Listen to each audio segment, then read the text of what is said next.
हाँ जी दोस्तों, स्वागत आप सबका। ऑपरेशंस मैनेजमेंट और स्ट्रैटेजिक मैनेजमेंट में आज की इस पहली क्लास में सबसे पहले अपने को यह समझना चाहिए कि ऑपरेशंस मैनेजमेंट होता क्या है।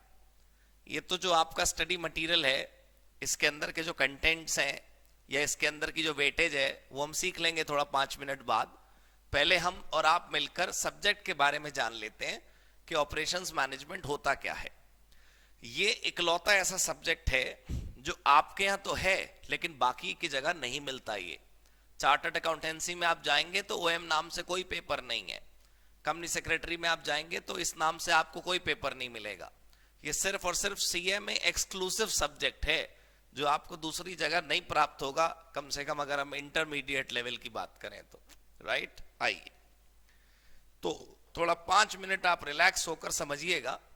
मुझे उम्मीद है कि आपको सब कुछ समझ आ जाएगा। अब ऐसा होता है सर कि अगर आप ऑपरेशंस मैनेजमेंट की बात करें तो कम से कम मीनिंग ना क्लियर हो तो दो शब्दों का मीनिंग तो पता होगा ना आपको, ऑपरेशंस का और मैनेजमेंट का। इन दो चीजों का तो मतलब पता होगा। भाई किसी भी ऑर्गेनाइजेशन में, कोई भी ऑर्गेनाइजेशन हो सर, अभी आप प्लीज ड्रॉ मत करिएगा कुछ भी। किसी भी ऑर्गेनाइजेशन में आपने सुना होगा कि बहुत सारी एक्टिविटीज करी जाती हैं अलग अलग डिपार्टमेंट्स के माध्यम से। जैसे आपने सुना होगा production, right, sales, marketing, finance. ऐसे बहुत सारे काम ये लोग करते होंगे जो इनके अपने लिए स्पेसिफिक हैं। भाई जो प्रोडक्शन वाला करता है वो मार्केटिंग वाला नहीं करता होगा, जो मार्केटिंग वाला करता है वो फाइनेंस वाला नहीं करता होगा। पक्का ऐसा ही है ना। लेकिन इन सबको इस प्रकार से मैनेज करें कि कंपनी की कोई एक्टिविटी कभी न रुके। मतलब टू मैनेज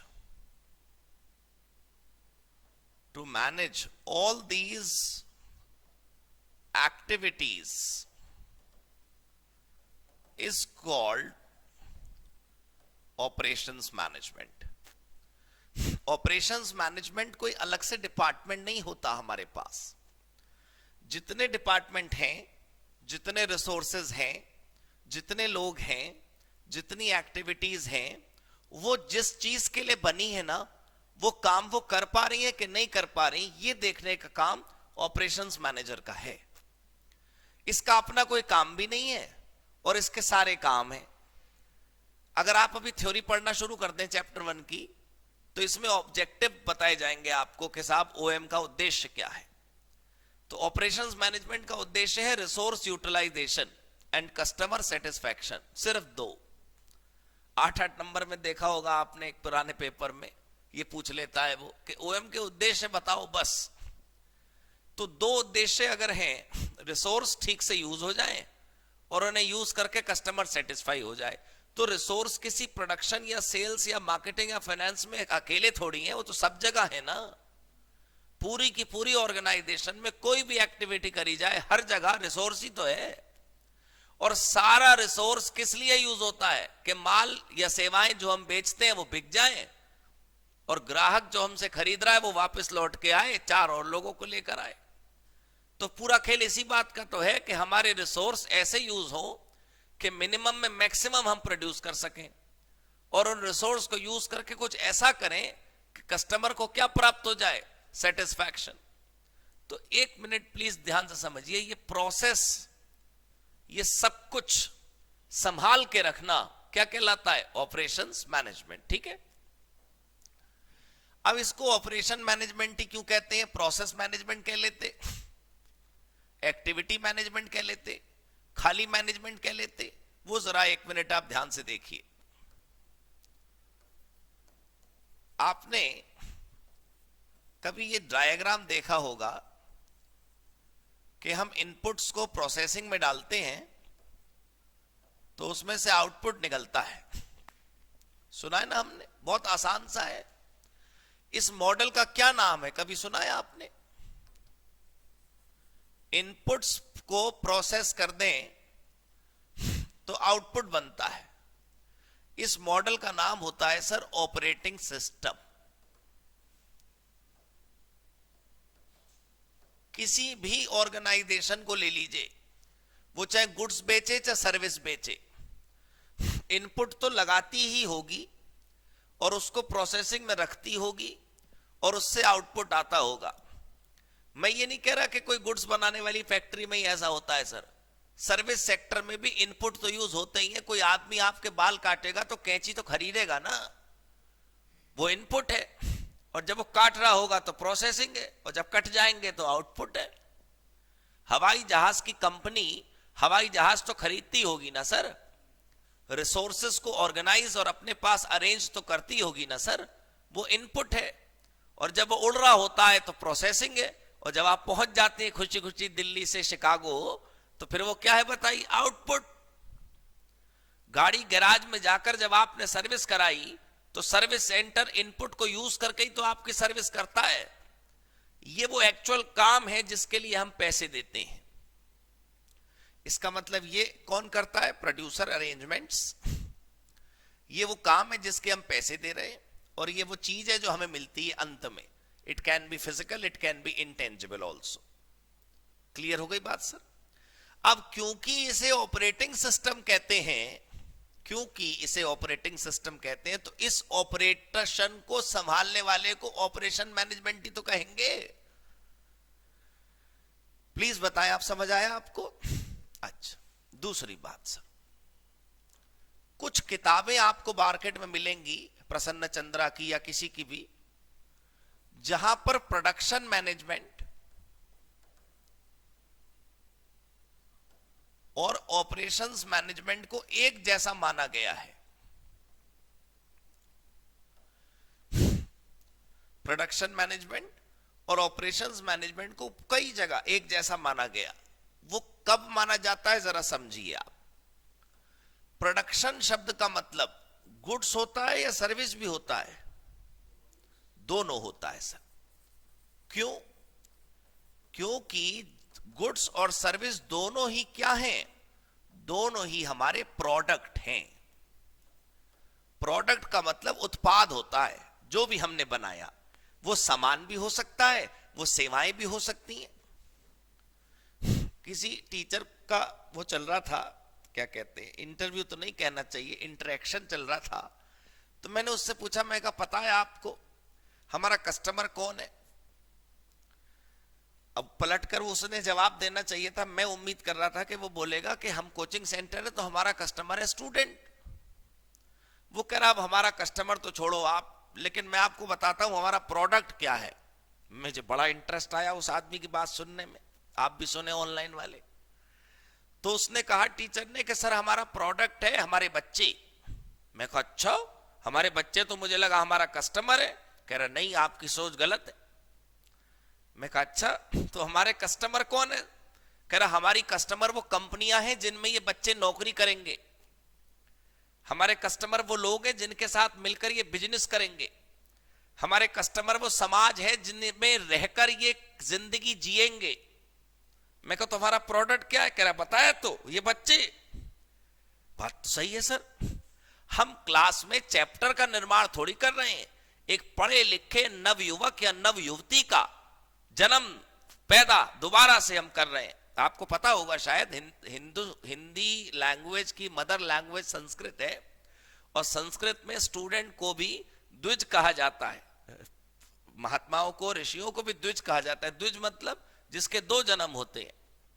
एक तो आपका जन्म हुआ था तब जब हुआ था biological birth when you did take, और दूसरा तब जन्म होता है जब आप विद्यार्थी बनते हैं। खैर, तो एक कोचिंग सेंटर जो प्रोडक्ट बनाती है आप, राइट, या वो प्रोडक्ट बनाती है कोई सर्विस, या वो कोई प्रोडक्ट बनाती है गुड्स, तो सब प्रोडक्ट है। प्रोडक्ट कोई स्पेसिफिक शब्द नहीं है जिसके अंदर केवल सामान इंक्लूड होंगे। रेलवे आपको पहुंचाती है, ये उसका प्रोडक्ट है, राइट। कोई हॉलिडे कंपनी अपना हॉलिडे पैकेज बेचती है, वो उसका प्रोडक्ट है। हम आपको अपना कॉम्बो ऑफर कोचिंग सेंटर बेचते हैं तो वो हमारा प्रोडक्ट है, राइट। तो इसलिए प्रोडक्शन मैनेजमेंट को कभी कभी ऑपरेशंस मैनेजमेंट बोला जाता है, क्योंकि हम एक्चुअली गुड्स को और सर्विस को दोनों को मैनेज करते हैं। किसी भी तरह ये प्रोड्यूस हो जाए और हमारा कस्टमर सेटिस्फाई हो जाए, बस यही हमारा मुख्य काम है। पहले बताइए, बात समझ आ गई आपको? ठीक। अब मैं आपको 1 मिनट इधर लेकर चलता हूं। ये जो हमारा ऑपरेशंस मैनेजमेंट करके पेपर है, इसमें असल में 2 टुकड़े हैं, एक ओएम और एसएम। ये तो आपको नाम से ही लग रहा होगा कि एक ओएम है और एक एसएम है। इस ओएम और एसएम में सबसे जरूरी जो आपको जानने की चीज है वो ये, मुझे नहीं पता कि आप क्या सोचते हैं, लेकिन ये सच है कि ओएम और एसएम में अलग अलग पास होना जरूरी नहीं है।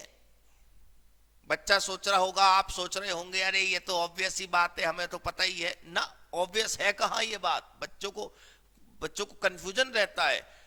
मान लीजिए आपका ओएम अच्छा है और एसएम अच्छा नहीं है, या आपका एसएम अच्छा है ओएम अच्छा नहीं है। वैसे तो दोनों अच्छे हो जाएंगे, आप सही कमरे में बैठे हैं, लेकिन ओएम और एसएम दोनों ओएम भी और एसएम भी दोनों में अलग अलग पास होना जरूरी नहीं है।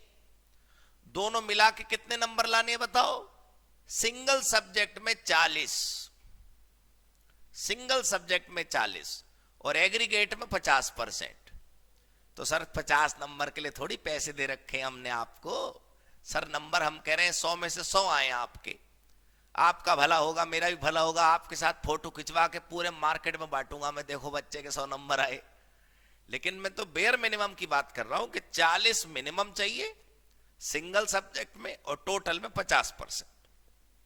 तो देखिए जो सेक्शन ए है उसमें 7 चैप्टर है।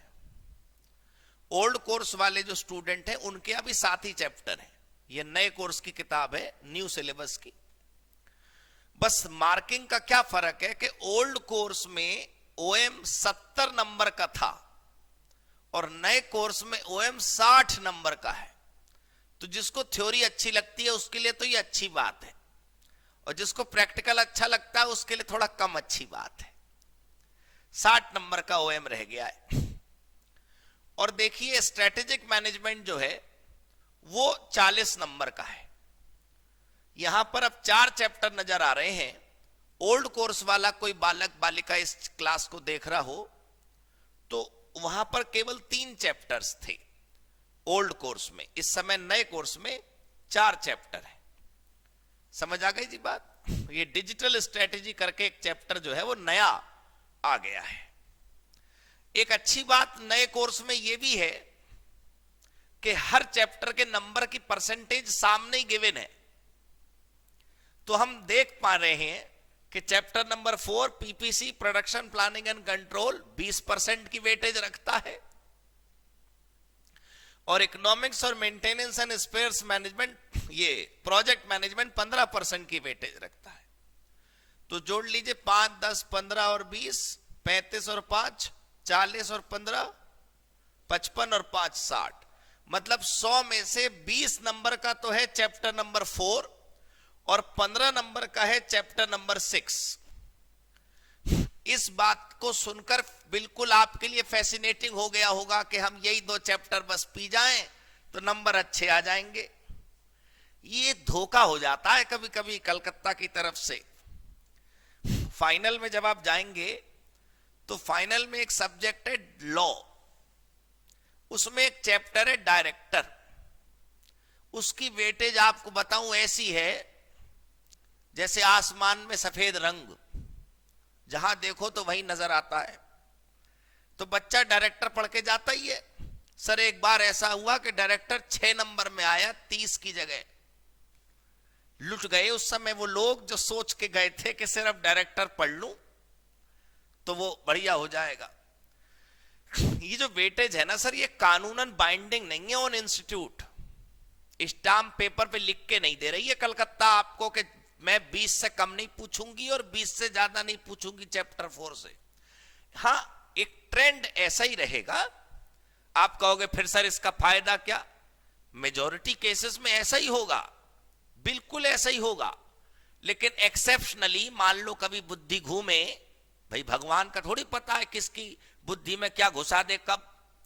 तो मान लो कलकत्ता का दिल करा इस 5 वाले को 10 करने का, तो हमें तैयार रहना चाहिए। क्या पता दुश्मन कौन सा हथियार कब चला दे, है ना।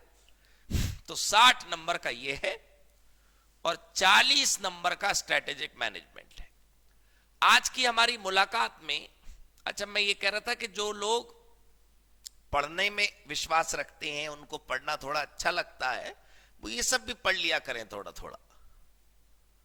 वैसे नहीं पढ़ेंगे तो कोई नुकसान नहीं है, मन ना करे तो मत पढ़ना, लेकिन इसको पढ़ लेना चाहिए, थोड़ा आपको अच्छा लगेगा इसको पढ़ के। चलो अब हम पहले चैप्टर की तरफ आ जाते हैं और पहले चैप्टर को पढ़ना शुरू करते हैं।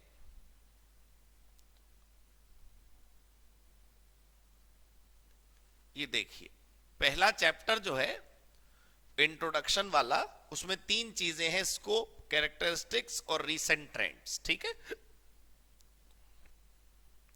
ये प्योर थ्योरी होता है, इसमें कुछ भी प्रैक्टिकल क्वेश्चन एग्जाम में नहीं आता। नए कोर्स में जो 2022 में इंस्टीट्यूट का स्टडी मैट है, उसमें स्टडी नोट नहीं है, उसमें मॉड्यूल शब्द है, मॉड्यूल 1.1। और पुराने कोर्स में study note 1, study note 2, study note 3 ऐसे हुआ करता था। तो अब हम सब ने हेडिंग डाल दी, operations management, lesson number 1, chapter number 1, module number 1, study note number 1, जैसा डील करे, राइट। तो पहली हेडिंग डालिए, what is operations management. What is operations management.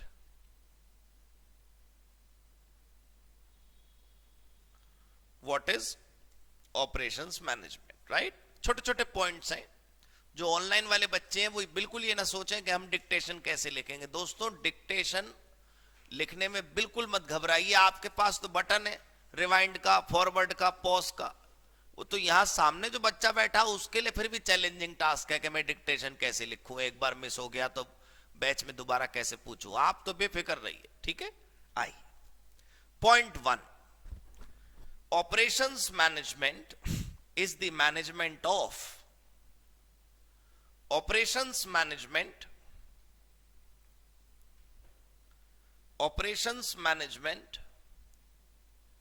is the management of all operations of the organization, all operations of the organization, full stop. Point 2, whatever may be the nature of activity, whatever may be the nature of activity, organization में कोई काम हो रहा हो, whatever may be the nature of activity, whatever may be the nature of activity, comma, whatever may be the nature of activity, comma, it is to be managed to produce the output. It is to be managed to produce the output. इसको manage करना जरूरी है। It is to be managed to produce the output, full stop. अगला point, whether we produce tangible or intangible,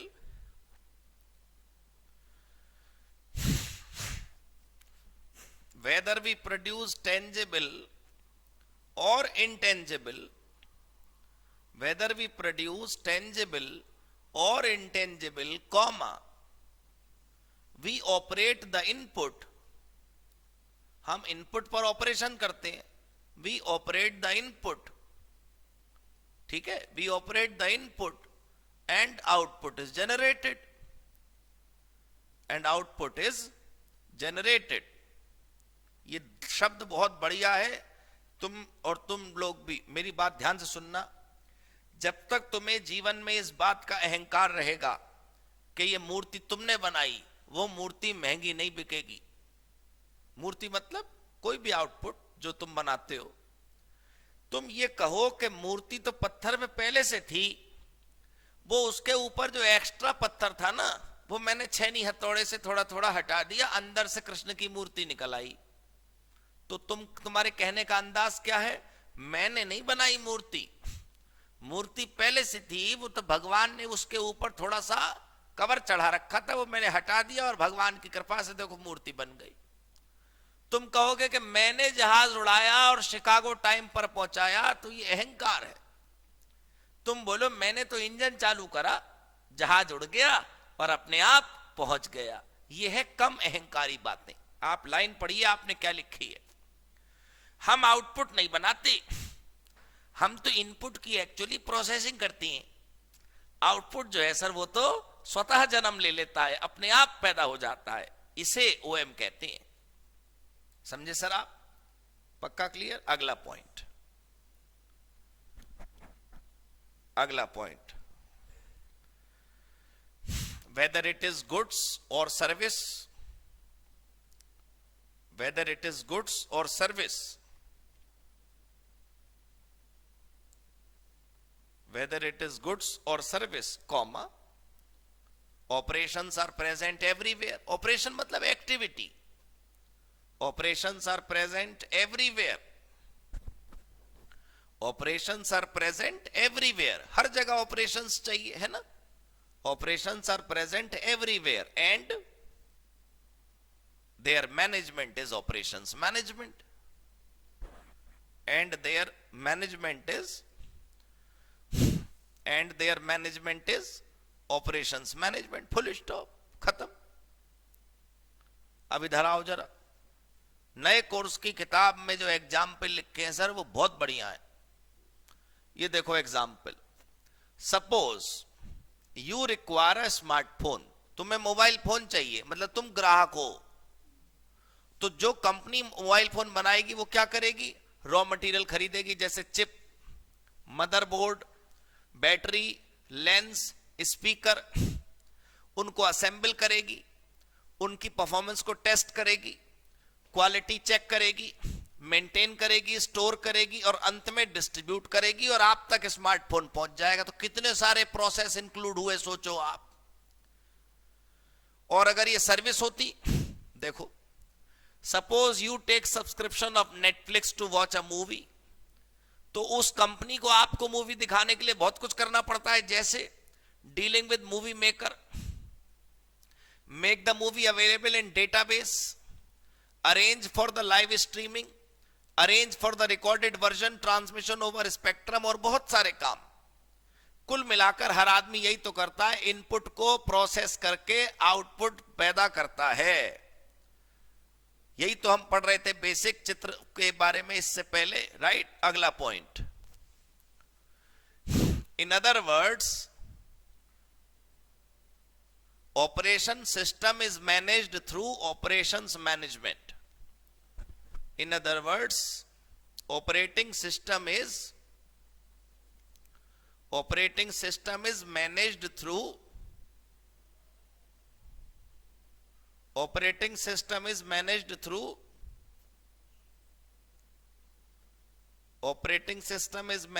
through operations management, right? Operating system किसे कहते हैं? वो system जो हमारी कंपनी में ऑपरेट करता, बात खत्म। इनपुट को प्रोसेस करते हैं, रॉ मटेरियल को प्रोसेस करते हैं, आउटपुट बन जाता है, इसी का तो नाम ऑपरेटिंग सिस्टम है ना। लिखो अगला point, operating system is nothing but operating system is nothing but processing of raw material. Operating system is nothing but processing of raw material or input, processing of raw material or input to produce finished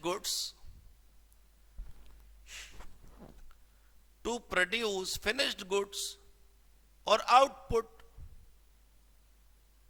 ठीक है ना? ये चित्र copy कर लो, ये वाला जो 16 वाले लोग ये क्लासें देख रहे हैं वो आराम से इसको देख सकते हैं, आराम से इसको पढ़ सकते हैं। जहां पर भी कुछ ऐसा आएगा जो आप लोग के लिए नहीं होगा, भाई बता देगा बिल्कुल। फिलहाल यू प्लीज कॉपी। इनपुट मतलब रॉ फॉर्म को हमने प्रोसेस किया तो फिनिश्ड गुड्स आ गए।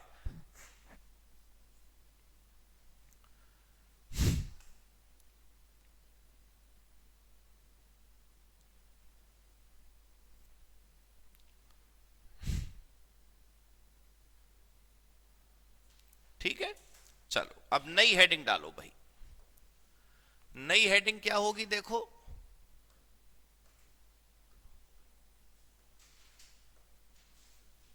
Goods and service कॉन्टिनियम। दो यू हैं, दो। गुड्स एंड सर्विस कॉन्टिनियम क्या होता है ये मैं बताऊंगा, आप नोट करिए। गुड्स एंड सर्विस कॉन्टिनियम,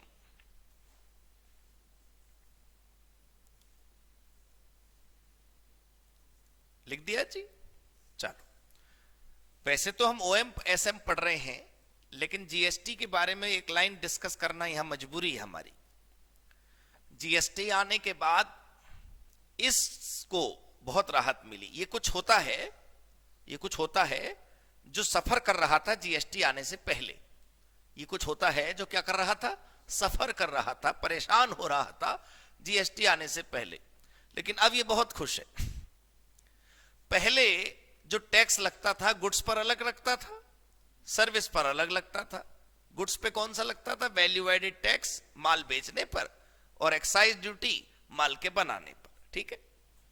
और सर्विस टैक्स लगता था सर्विस पर। अब समस्या सुनिए आप मेरी क्या है। जानते हैं आप गुड्स एंड सर्विस कॉन्टिनियम किसे कहते हैं? एक ऐसी सिचुएशन जिसमें गुड्स और सर्विस, एक ऐसी सिचुएशन जिसमें गुड्स और सर्विस दोनों मिक्स होते हैं।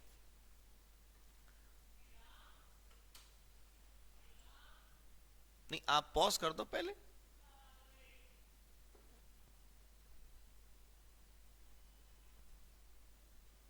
हाँ जी सर, तो हम बात कर रहे थे पॉज बटन दबाने से पहले कि गुड्स एंड सर्विस कॉन्टिनियम का मतलब होता है एक ऐसी परिस्थिति जिसमें सामान और सेवाएं दोनों होती हैं। थोड़ा सा समय लगेगा लेकिन आपको आराम से समझ आएगा, आप रिलैक्स होकर समझिएगा।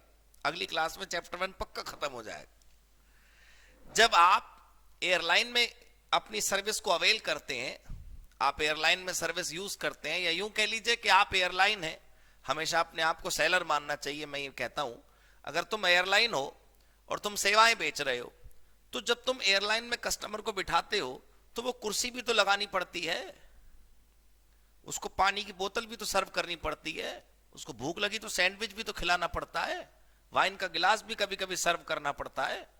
तो इसका मतलब सर्विस में गुड्स इंक्लूडेड है ना, राइट? आप मुझे ईमानदारी से बताइए कि आपने बुक बाइंडिंग करवाई, तो किताबों की जब बाइंडिंग करवाई तो मैंने यकीन से मान लिया कि वो सर्विस है। उसमें जो धागा लगा बाइंडिंग करने के लिए, जो सुई अंदर गई किताब को बांधने के लिए, वो गुड्स नहीं है क्या? आप याद करिए कि जब प्रिंट की सर्विस लेने गए, आप प्रिंटिंग करवाने गए, तो जिस कागज पर इंक छपकर आई, वो या तो इंक या तो वो कागज या तो वो दोनों आपने नहीं दिए थे, आपने दुकानदार से ही लिए थे कि भाई तू प्रिंट कर दे। तो प्रिंट आउट के लिए कागज हो सकता है आप लेके गए हो, लेकिन कम से कम इंक तो उसकी थी ना जो मशीन लगी हुई है। गुड्स है ना सर वो। तो there can be 1000 cases dear, जहां पर सामान में सेवाएं शामिल हैं और जहां सेवाओं में सामान शामिल है, दोनों एक साथ ही बिकते हैं। उस परिस्थिति को बोलते हैं गुड्स एंड सर्विस कॉन्टिनियम। मैं दोबारा बता दूं कि ये बैच 2022 के हिसाब से रिकॉर्ड हो रहा है, क्लास हो रही है, लेकिन आपकी इजाजत से मैं आपके सामने 2016 की किताब खोलना चाहता हूं, क्योंकि अभी हमने 2022 की किताब देखी। इसमें गुड्स एंड सर्विस कॉन्टिनियम के ऊपर ये पैराग्राफ है लेकिन गुड्स एंड सर्विस कॉन्टिन्यूम के ऊपर एक डायग्राम है बहुत प्यारा सा, जो ओल्ड कोर्स की बुक में है, नए कोर्स की बुक में नहीं है। डायग्राम 1 मिनट के लिए वहां से ओपन करके देखते हैं। वहां से नहीं होगा तो फिर मैं आपको बना के दिखा दूंगा, लेकिन वहां है, आप देखिएगा। गुड्स एंड सर्विस कॉन्टिन्यूम का मतलब जब हमने सीखा कि इसमें गुड्स भी होती है और सर्विस भी होती है, तो दोनों बराबर मात्रा में होते हैं या कम ज्यादा भी हो सकते हैं? बोलो ना सर, कम ज्यादा भी हो सकते हैं, कभी गुड्स ज्यादा और कभी सर्विस ज्यादा। तो इसलिए एक स्केल डेवलप करा जा सकता है, लेफ्ट से राइट। हो सकता है एक तरफ गुड्स ज्यादा, हो सकता है एक तरफ सर्विस ज्यादा।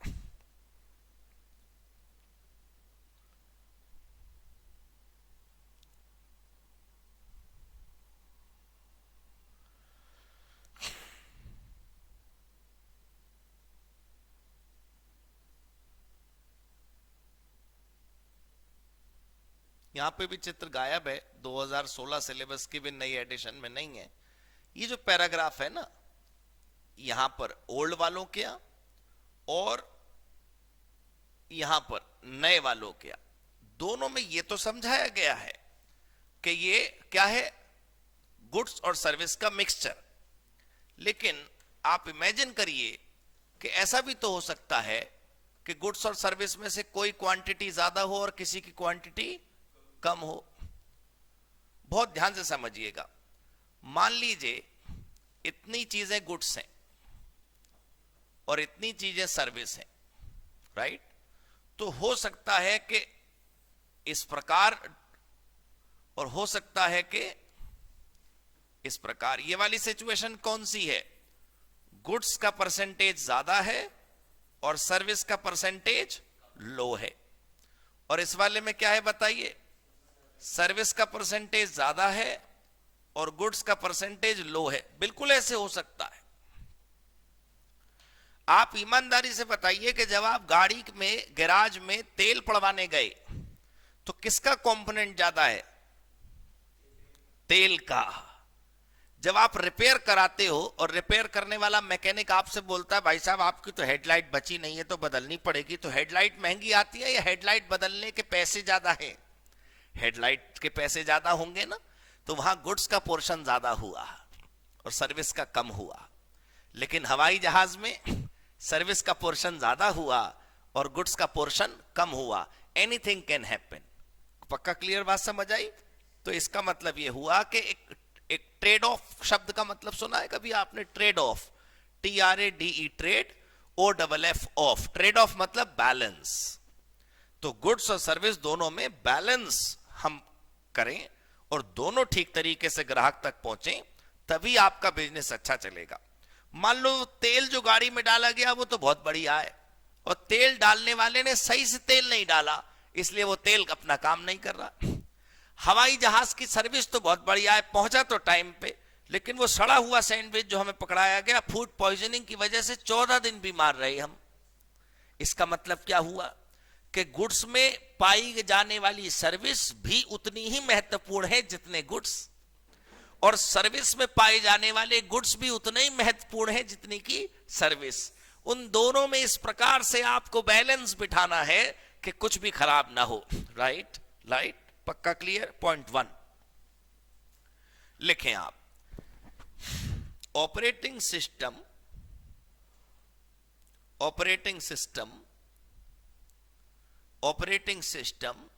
Is never isolated. बहुत ध्यान से लिखना है रिकॉर्डिंग वाले लोग, आप लोगों की विशेष जिम्मेदारी है, ठीक से लिखें आप।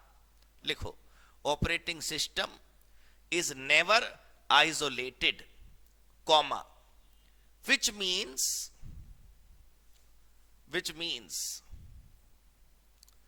it cannot have only goods or only service, which means it cannot have only goods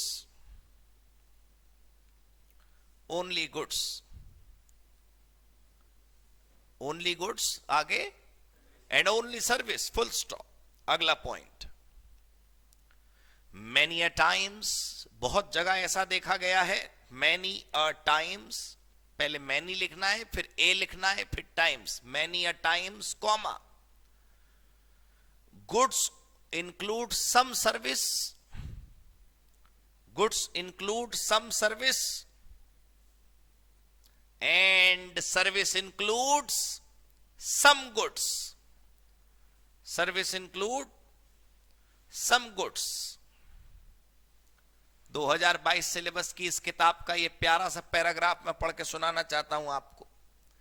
for example, if you visit a retail shop, मान लो आप एक रिटेल दुकान में घुसे, तो ऐसा थोड़ी है कि आप साबुन की टिक्की लेके आ जाओगे और आपको काम हो जाएगा। You not only require the availability of the product, but also you expect courtesy of the salesperson, ambience of that dukan, convenience of buying, etc. और ये तीनों चीजें, ambience, courtesy, easiness, goods नहीं है सर, ये सर्विस हैं। आपको शायद याद नहीं, सुप्रीम कोर्ट तक ये मामला पहुंचा कि कोई फलाना होटल 20 रुपया की पानी की बोतल के 120 रुपया ले रहा है। तो कौन जीता बताइए अंत में सुप्रीम कोर्ट में? होटल के खरीदार। होटल ने कहा, जज साहब एक बात बताओ, आप इन्हें पानी ही पीना था, हर रोड साइड वेंडर पानी की बोतल बेच रहा है 20 रुपया की बिस्लेरी, मेरे होटल में ही क्यों घुसेगी? 2-2, 4-4 इंची का जो मैंने कारपेट बिछा रखा है, 55 लाख रुपए का जो मैंने शैंडील सजा रखा है, 1 करोड़ रुपए की जो बिल्डिंग में फिनिशिंग करवा रखी है, और इतनी खुशबूदार लाखों का जो मैंने रूम फ्रेशनर डाल रखा है, ये इसको भी तो फील करने आए थे पानी पीने जब आए थे। तो मैं 20 रुपया पानी के क्यों लूं? मैं तो इस माहौल के भी पैसे लूंगा ना। सर कौन जीता? होटल वाला। बात तो सही है, वो यही बताना चाह रहा है। समझ आई आपको बात? प्लीज 1 मिनट आपकी इजाजत से मैं ओल्ड कोर्स के में से इस एग्जाम्पल को पढ़ के सुनाना चाहता हूं। For example, having the oil changed in your car is a service, but the oil जो डिलीवर हुआ दैट्स अ गुड, वो तो सामान है।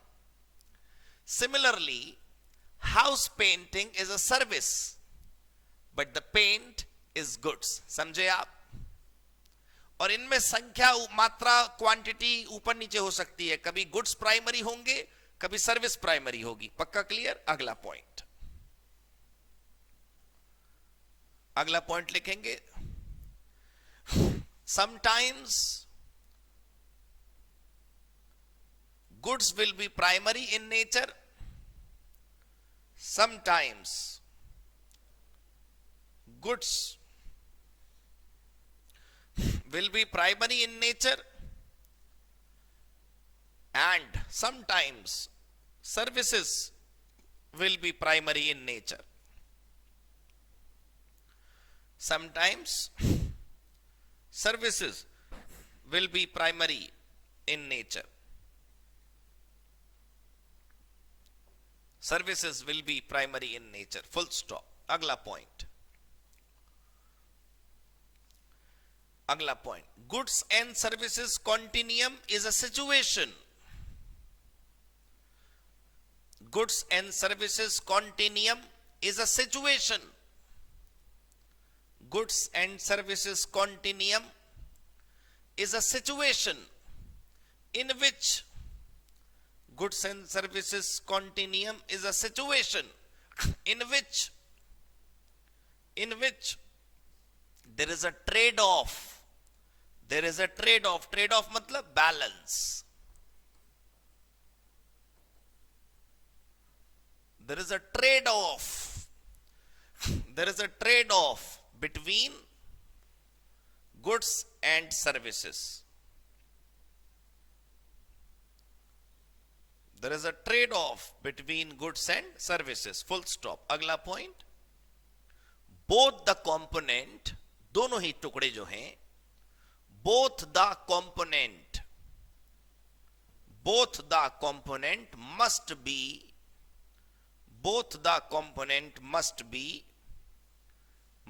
be delivered perfectly. Must be delivered perfectly must be delivered perfectly in order to provide customer satisfaction.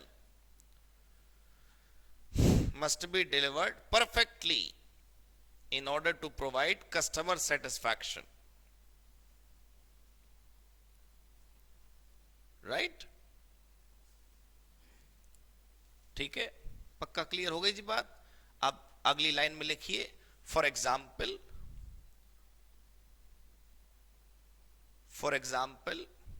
अब for example के आगे dash लगाइए।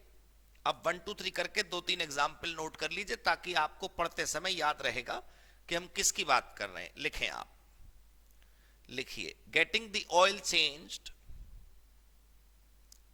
getting the oil changed is a service. Getting the oil changed is service, but oil is goods या good. ठीक है, second example लिखिए, second example लिखिए, second example, house painting is a service. House painting is a service, but paint is good. But paint is good. और तीसरा लिखेंगे goods available at retail store are goods. Goods available at retail store, goods available at retail store are goods, but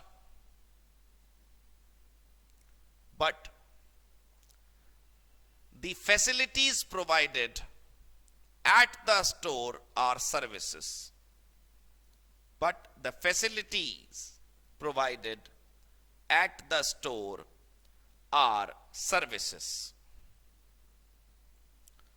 Are services. Clear हो गई जी बात। अब नई heading डालिए, ये आज की मुलाकात की अंतिम हेडिंग होगी, ऑब्जेक्टिव्स ऑफ ऑपरेशंस मैनेजमेंट।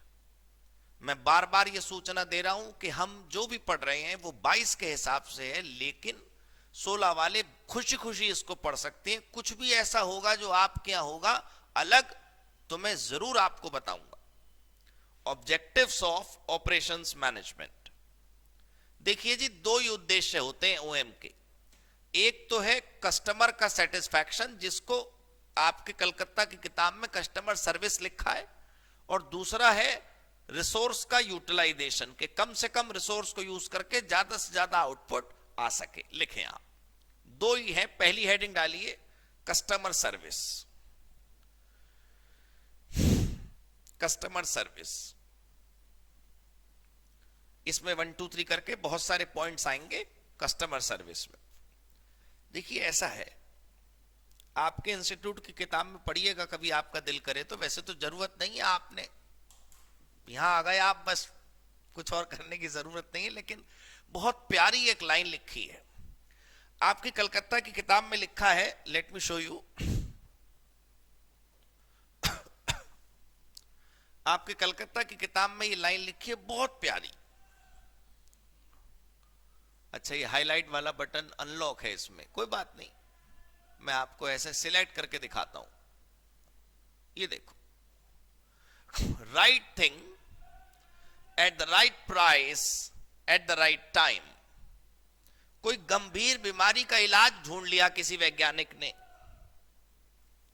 कोई बहुत बड़ी बीमारी का इलाज किसी अस्पताल ने ढूंढ लिया, और वो कह रहे हैं जी हमने दवाई बना दी। हमने कहा बहुत बढ़िया, तो ये तो दवाई बन गई, बहुत अच्छा हुआ। तो राइट थिंग तो बन गई और राइट टाइम पे बन गई, लेकिन वो दवाई हमारी नेटवर्थ से भी ज्यादा महंगी है, तो हम क्या करेंगे ऐसी दवाई का? भाई आप ईमानदारी से बताइए, आपने कहावत सुनी होगी, टका ऊंट बिके, और टका ना हो तो फिर कैसे खरीदे? ऊंट जो है डिस्काउंट पर बिक रहा है, 1 टके का, 1 पैसे का मान लो ऊंट बिक रहा है, तो 1 पैसा भी तो होना चाहिए ना भाई। आप कह रहे हो वहां ना सेल लगी है और वो गाड़ी आजकल सस्ती मिल रही है, चलो सर खरीद लें, तो डिस्काउंट के बाद वाली जो कीमत है वो भी तो होनी चाहिए ना अपने पास। एक तो पैसों का सब विषय है, दूसरा समय का विषय। मान लो हम पैसे लिए बैठे हैं, हमें जो चीज चाहिए वो मिल भी जाएगी, लेकिन साहब वो इस समय नहीं मिलेगी, वो उस समय मिलेगी, तो फिर उस समय से क्या फायदा। Right sir. का वर्षा जब कृषि सुखाने, सुना होगा आपने, माफ कीजिएगा मुझे अंग्रेजी में कहावतें थोड़ी कम पता है। का वर्षा जब कृषि सुखाने मतलब जब कृषि सूख गई, जब खेती सूख गई, अब भगवान इंद्र बारिश भेज रहे हैं। अब क्या होगा, अब तुम रख लो अपनी बारिश, हमें नहीं चाहिए, हम क्या करें। Right sir. तो कस्टमर सर्विस कब होगी, जब तीन चीजें का मिलन होगा। पहला, पैसे सही होने चाहिए, सही समय पर मिलनी चाहिए। अब मान लो पैसे भी सही हैं और मिल भी रही है तुरंत, लेकिन उस चीज से हमारा इलाज नहीं हो रहा, तो वो राइट थिंग नहीं है, तो क्या फायदा। इसका मतलब सही चीज सही कीमत पर सही समय मिल जाने को ही पहला उद्देश्य बोलते हैं। किसका, ऑपरेशंस मैनेजमेंट का। बात खत्म। ऑपरेशन मैनेजमेंट का उद्देश्य कोई दो चार सवालों के आंसर निकालना थोड़ी है। कैलकुलेटर के 4 बटन तुमने मरोड़ दिए और आंसर आ गया 540 रुपया, ये तो किसी क्वेश्चन में हो सकता है। ओएम का उद्देश्य क्या है, right thing at the right price at the right time, and this all is one objective, the first objective. ठीक है, लिखें आप पॉइंट 1 कस्टमर सर्विस के अंदर। पॉइंट 1 बस 5 मिनट प्लीज और लिख लें। पॉइंट 1 लिखिए आप। It is the primary objective of OM, it is the primary objective, it is the primary objective of OM, it is the primary objective of OM to deliver customer satisfaction, to deliver customer satisfaction, to deliver customer satisfaction, full stop, to deliver customer satisfaction। समझ आई बात। Point 2, customer satisfaction can be delivered only when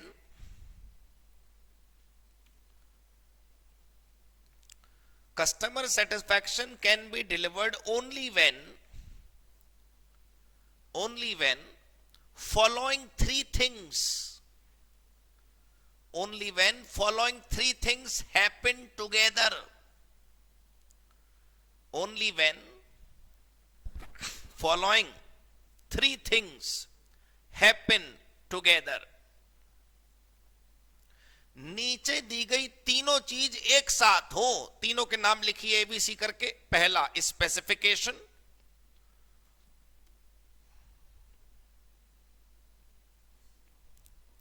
specification, दूसरा cost, और तीसरा timing. Right. अगला point, out of these 3, इन तीनों में से, out of these 3 specification is primary aspect. भाई जो चीज चाहिए वो मिलनी चाहिए। चल यार थोड़ी महंगी सही, चल यार थोड़े दिन डिबेट कर लेंगे। Out of these 3, specification is primary aspect, and other two कौन से, other two which are cost and timing, लिखो, which are cost and timing, other two which are cost and timing are secondary aspect, are secondary aspect, are secondary aspect। आपको याद दिलाऊं sir, आप लोग भी recording वाले याद करिए। आपने बचपन में फाउंडेशन में या ग्रेजुएशन में एक सब्जेक्ट पढ़ा होगा जिसका नाम है इकोनॉमिक्स, और इकोनॉमिक्स में आपने एक शब्द सुना होगा, लैटिन भाषा का है, साइट्रस पेरेबस। साइट्रस पेरेबस का मतलब आपने सुना होगा अदर थिंग्स बीइंग इक्वल, अन्य बातें समान रहने पर। अन्य बातें समान रहने पर ऐसा होता है कि जब प्राइस बढ़ता है तो क्वांटिटी डिमांडेड कम हो जाती है और प्राइस घटता है तो क्वांटिटी डिमांडेड बढ़ जाती है, अन्य बातें समान रहने पर। अन्य बातें समान रहने का क्या मतलब है? अन्य बातें समान रहने का यह मतलब है कि अगर हमारा मन खराब है और हमें कुछ दिल नहीं कर रहा खाने पीने का, तो हमें तो पसंदीदा गोलगप्पे फ्री में भी मिले तब भी नहीं खाएंगे हम। इसका मतलब यह हुआ अन्य बातें समान क्या रहनी है कि मन खराब ना हो। अन्य बातें समान रहनी है का क्या मतलब? टेस्ट एंड प्रेफरेंसेस हमारे ना बदलें, गवर्नमेंट की पॉलिसीज ना बदलें, एनवायरमेंटल फैक्टर ना बदले, यूक्रेन और रशिया का युद्ध ना हो। मेरा कहने का मतलब क्या है? कोई भी प्रिंसिपल तभी अप्रूव या प्रूव हो सकता है जब अन्य बातें समान रहें। आपने लिखा है कि जो स्पेसिफिकेशन है वो प्राइमरी एस्पेक्ट है। कब? अन्य बातें समान रहने पर। आपको यह मानना पड़ेगा सर कि व्यापारी के पास पैसे होते हैं, आपको यह मानना पड़ेगा कि कल दुनिया खत्म नहीं हो रही, आपको यह मानना पड़ेगा कि तुम और मैं आगे भी जिंदा रहेंगे। तब हम यह कह सकते हैं कि ऐसी कोई आफत थोड़ी आ रही है बाबूजी, आज माल नहीं डिलीवर हो पाएगा, कल कर देना, लेकिन हमें जो चाहिए वही चाहिए। 100 रुपए का ना सही 200 रुपए का खरीद लेंगे, लेकिन हमें जो चाहिए वही चाहिए। इसलिए इसको बोलते हैं प्राइमरी एस्पेक्ट, स्पेसिफिकेशन। जो चाहिए कस्टमर को तो वही चाहिए, उसको कुछ और कैसे लपेट दोगे भाई तुम? नहीं सर मेरे को ना अर्जेंट है, ये नहीं तो वो दे दो, ये कम होगा। ज्यादातर केस में ग्राहक वही मांगेगा जो उसको चाहिए। समझ गए सर आप? अगला पॉइंट, इन सिंपल वर्ड्स, सामान्य शब्दों में यदि बात करें, in simple words, customer service is